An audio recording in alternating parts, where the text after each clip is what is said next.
Hello kids, आज आम पढ़ा भल पिला कविताटी। कवि होउछंती कालंदी चरण पाणिग्राही। हस हस मुह तार देह सफा सुतुरा, कान मुड़े बेक तड़े लागे नाही कोतरा। नख दिसे जक जक दांत केड़े उज्जवल, कड़ा कड़ा डोड़ा दुई फूल परी सुढळ। सेही पिलाटिकी देखी भारी खुशी लागई, शांत सुधार सेहू सत कथा कहई। बड़ी सकाळरू उठी हाथ मुह धोई, खाइबाकू जहा दियो अबुझा से नुहई। दोष जेबे करे सेहू माँ कले आकट, चढ़े तांक कथा मानी हुए नाही अझट।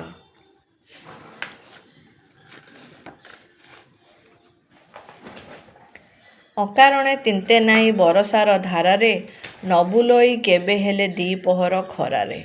महुमाछी परी सदा लागी थाई कामरे, न कहे से मिछ कथा पदे काहा नामरे।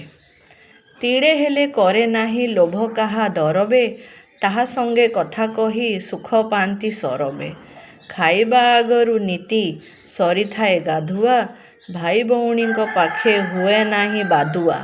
शोइबा बेड़े शुए, खेल बेड़े खेलई, पाठ पढ़ा बेड़े हेले बही धरी चलई।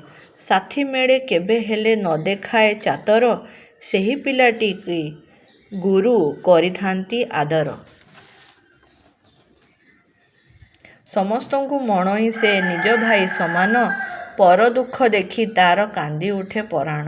बाट बणा मनीषकु बाट दिए बताई, छोटा कणा कुजा देखी न हुए से खताई। भाई बंधु परी मणे देशवासी मानंकु, पर निंदा केबे न पताए कानकु। ओगाड़ई नाही बाट छिड़ा होई मझिरे, गपीबाकू कथा खाली केबे काहा साथिरे। भल पिला गुणमान बही पढ़ी बुझई, बड़ हेले सबुठारे सेही हब विजयी। आन ठारू निज जेउ व्यवहार लोड़ाई, सेही परी व्यवहार आन प्रति करई। से अटई भल पिला गुण तार महत, तापरी तुम भितरे किए अछ कहत।